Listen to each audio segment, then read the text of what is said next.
मंच पर उपस्थित कांग्रेस के सभी वरिष्ठ नेतागण, मीडिया के मेरे साथी, आज सत्याग्रह के मंच पर खड़े हुए मैं इस देश के नौजवानों को कुछ कहना चाहती हूँ। देखिए, आप इस देश का भविष्य हैं। आपसे बड़ा देशभक्त कोई नहीं है इस देश में। मैंने आप जैसे सैकड़ों बच्चों से बात की, आप जैसे सैकड़ों नौजवानों से बात की। जब मैं उत्तर प्रदेश के एक छोटे गांव में 4 बजे सुबह गिरफ्तार होने वाली थी, तब भी मैंने सड़क पर जब देखा तो मुझे 20-30 तुम जैसे नौजवान दिखे जो सुबह सुबह 4 बजे आर्मी में भर्ती होने के लिए ट्रेन कर रहे थे, दौड़ लगा रहे थे। ट्रैक्टरों पे बैठे हुए मैं ऐसे नौजवानों से मिली जिन्होंने मुझे कहा कि दीदी, उम्मीद छूट गई है, खत्म हो गई है।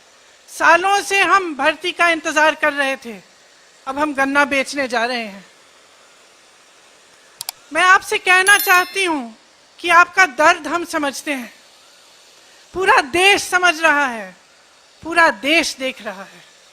लेकिन आप ये मत भूलो कि ये देश आपका है, इस देश की संपत्ति आपकी है, इसे सुरक्षित रखना आपका कर्तव्य है।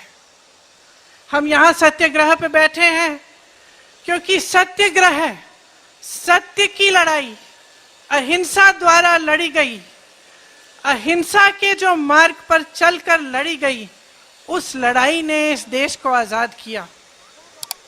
इस देश को आजाद करके आपको सौंपा ताकि आपका भविष्य बन पाए। तो मैं आपसे आग्रह करती हूं कि परिस्थितियों को समझिए।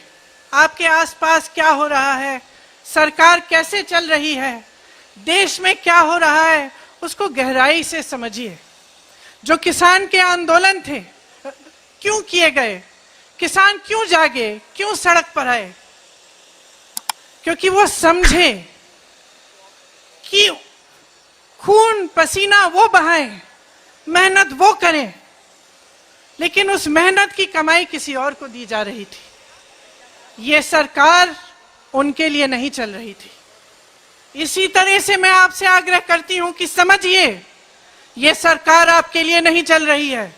ये सरकार इस देश के गरीबों के लिए, इस देश के नवयुवकों के लिए, इस देश की महिलाओं के लिए, इस देश के एक एक देशवासी के लिए जो आज गरीब है, जो परेशान है, उसके लिए नहीं चल रही है ये सरकार सिर्फ बड़े बड़े उद्योगपतियों के लिए चल रही है।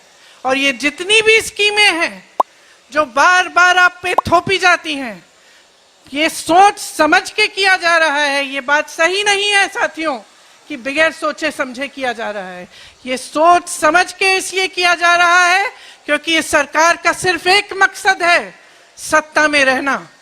सिर्फ एक मकसद है और उस मकसद को निभाने के लिए कुछ भी कर डालेंगे। उस मकसद को निभाने के लिए वो बड़े बड़े सरकारी उद्योग थे, वो इन्होंने अपने उद्योगपति मित्रों को क्यों बेचे? आप बताइए क्यों बेचे? उसी मकसद को पूरा करने के लिए। आपको रोजगार मिलता था, वहां से आपको उन उद्योगों से, छोटे उद्योगों से, छोटे व्यापार से भी रोजगार मिलता था जो तकरीबन आज बंद कर चुके हैं ये, क्योंकि इनकी नीतियों ने, नोटबंदी ने, तमाम नीतियों ने, जीएसटी ने उनको भी बंद कर दिया। और आज सेना, जिसकी भर्ती में का सपना आप देखते हैं, आप अपनी देश की सुरक्षा का सपना देखते हैं, अपने भविष्य को मजबूत बनाने का सपना देखते हैं, आप ये सपना देखते हैं कि बड़े होकर आप माँ बाप का देखभाल करेंगे, सरहद पर जाकर इस देश के लिए अपनी जान देंगे। आपसे बड़ा देशभक्त कोई नहीं है, मैं याद दिलाना चाहती हूँ आपको। और मैं आपको कहना चाहती हूँ कि जो नकली राष्ट्रवादी हैं और जो नकली देशभक्त हैं, आंख खोलकर उनको पहचानिए। आपके संघर्ष में पूरा देश आपके साथ है, पूरी कांग्रेस पार्टी आपके साथ है। आपने हरिवंश राय बच्चन जी का जिक्र किया, उस कविता की कुछ पंक्तियां हैं। कवि ने कहा है वृक्ष हो भले खड़े घने, हो घने हो बड़े, एक पत्र छा मांग मत, मांग मत, मांग मत। वृक्ष हो भले खड़े, हो घने हो बड़े, एक पत्र छा भी मांग मत, मांग मत, मांग मत। तू न थकेगा कभी, तू न थमेगा कभी, तू न झुकेगा कभी, कर शपथ, कर शपथ, कर शपथ। इस कविता का नाम आपने एक ऐसी स्कीम को दे दिया है जो इस देश के नवयुवकों को मार डालेगा। ऐसी स्कीम को जो इस देश की सेना जो हमारी देश की सुरक्षा करती है, जिनके सारे तमाम जो यहाँ पे भी आप खड़े हैं, आप सरहद पर जाकर सुरक्षा करते हैं, ऐसी स्कीम है जो इस सेना को खत्म कर देगा। आप इस सरकार को पहचानिए, इस सरकार की नीयत को पहचानिए मेरे भाइयों मेरी बहनों। लोकतांत्रिक तरह से शांतिपूर्वक अहिंसा सत्य के मार्ग पर चल के इस सरकार को खत्म कीजिए, इस सरकार को गिराइए। ये आपका मकसद होना चाहिए कि आपके देश में एक ऐसी सरकार बने जो सच्ची देशभक्ति दिखाए, जो देश की संपत्ति को सुरक्षित रखे, जो देश को आगे बढ़ाए, देश के गरीबों नौजवानों को आगे बढ़ाए। इसीलिए इस मंच पर खड़े हुए मैं आपसे आग्रह करती हूं कि जो भी आप प्रदर्शन करें आप शांतिपूर्वक करें, लेकिन आप रुके नहीं, आप थके नहीं। ये आपके अधिकार है, आपका देश है, इसको सुरक्षित रखने का कर्तव्य आपका है, इसके लोकतंत्र को सुरक्षित रखने का कर्तव्य आपका है। इस कर्तव्य को निभाने में कांग्रेस पार्टी का एक एक नेता, कांग्रेस पार्टी का एक एक कार्यकर्ता आपका साथ देगा। जय हिंद। आज भारतीय राष्ट्रीय कांग्रेस द्वारा आयोजित अग्निपथ योजना के खिलाफ इस धरने पे उपस्थित हमारी नेता कांग्रेस महासचिव आदरणीय प्रियंका गांधी जी, हमारे कांग्रेस पार्टी के संगठन के महासचिव आदरणीय केसी वेणुगोपाल जी, सभी कांग्रेस के सांसदगण, सभी कांग्रेस के महासचिवगण, कांग्रेस वर्किंग कमेटी के सभी सदस्यगण, आज इस धरने के माध्यम से हम मांग करना चाहते हैं इस सरकार से कि तुरंत प्रभाव से अग्निपथ योजना को रद्द किया जाए। ये हमारी मांग है। हम मांग करते हैं इस सरकार से, हम मांग करते हैं प्रधानमंत्री जी से, रक्षा मंत्री जी से कि देश के युवाओं से माफी मांगी जाए। जिस प्रकार से 3 साल से भर्ती नहीं हुई और बेरोजगारों की फौज खड़ी हो गई देश में, हर घर में एक नौजवान, आज इस स्थिति के लिए कोई जिम्मेदार है तो प्रधानमंत्री जिम्मेदार हैं, इस स्थिति के लिए कोई जिम्मेदार है तो रक्षा मंत्री जी जिम्मेदार हैं, और सरकार को माफी मांगनी चाहिए देश के करोड़ों युवाओं से 3 साल से भर्ती ना होने के लिए भी। और अग्निपथ जैसी योजना जो पूर्णतः देश की सुरक्षा व्यवस्था के लिए घातक साबित भी हो सकती है, देश के युवाओं के भविष्य के लिए भी घातक साबित हो सकती है, और राष्ट्र हित में भी जो घातक साबित हो सकती है, ऐसी योजनाएं लेके आए। इसके लिए केवल वापसी से काम नहीं चलेगा। हम मांग करते हैं कि ये वापसी के साथ साथ माफी मांगे। इस धरने पे मैं विशेष तौर से धन्यवाद देना चाहता हूं कि आज ऐसी परिस्थिति में पूरी कांग्रेस पार्टी एकजुटता के साथ इस धरने में बैठी है। देश के युवा में रोष है। आज ये समझना हमें पड़ेगा कि देश के युवा में के दिल के अंदर क्यों रोष आया है। लेकिन मैं धन्यवाद करता हूं पूरी कांग्रेस पार्टी के सभी शीर्ष नेतृत्व का कि जैसे ही ये योजना आई, आज सारे कांग्रेस के सांसद, सीडब्ल्यूसी मेंबर यहां पे एकत्रित हुए। और विशेष तौर पे मैं धन्यवाद करना चाहता हूं प्रियंका गांधी जी का। हम सब जानते हैं और हम सबको चिंता है किस तरीके से कांग्रेस अध्यक्ष श्रीमती सोनिया गांधी जी आज अस्पताल में हैं। हम जानते हैं किस तरीके से केंद्रीय जांच एजेंसियां आपके परिवार और कांग्रेस पार्टी के ऊपर निशाना, आप केंद्रीय जांच एजेंसियों का निशाना आपके परिवार के ऊपर और कांग्रेस पार्टी के ऊपर है। एक तरफ सोनिया जी अस्पताल में हो, दूसरी तरफ केंद्रीय जांच एजेंसियों के आप निशाने पे हो, और फिर भी आप यहां पे आए देश के युवाओं के साथ खड़े होकर देश की युवाओं की लड़ाई लड़ने के लिए आप आए। मैं सभी कांग्रेस के शीर्ष नेतृत्व के साथ विशेष तौर पर प्रियंका गांधी जी का बहुत बहुत धन्यवाद करना चाहता हूं। हम क्यों मांग कर रहे हैं कि ये वापस हो?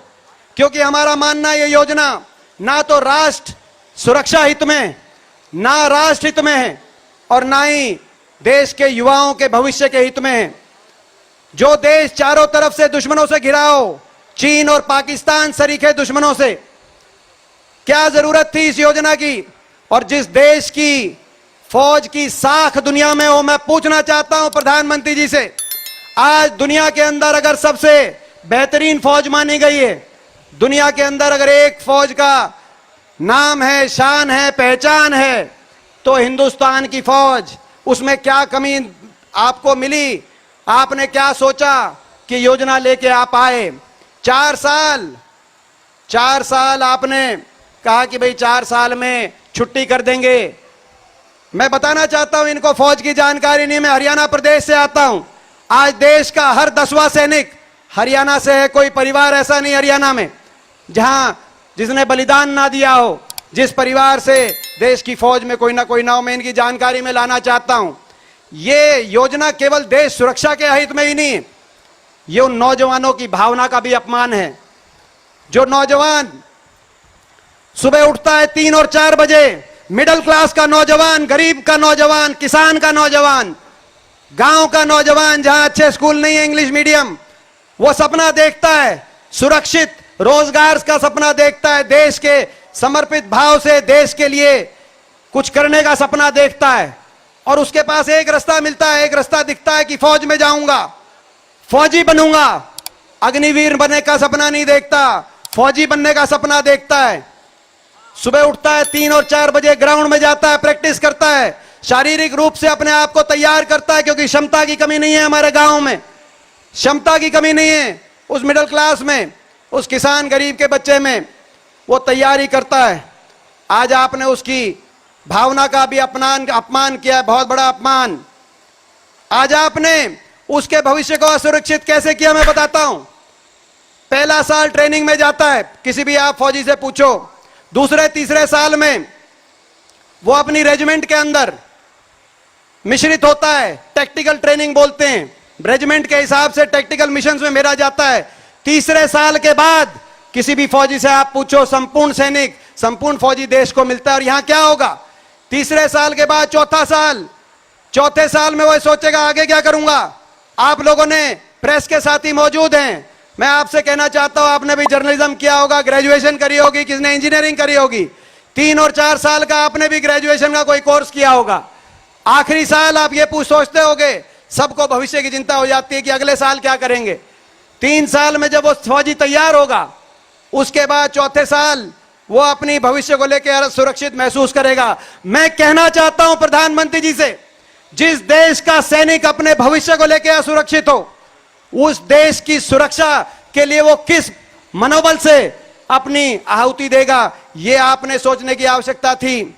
मैं ये भी बताना चाहता हूं उसका भविष्य कैसे चौपट कर दिया आपने। 12वीं के बाद ले लोगे आप उसको, 12वीं के बाद बच्चे कॉलेज में जाते हैं, कोई ग्रेजुएशन करता है, कोई इंजीनियरिंग करता है, कोई आप लोगों की तरह जर्नलिज्म करता है।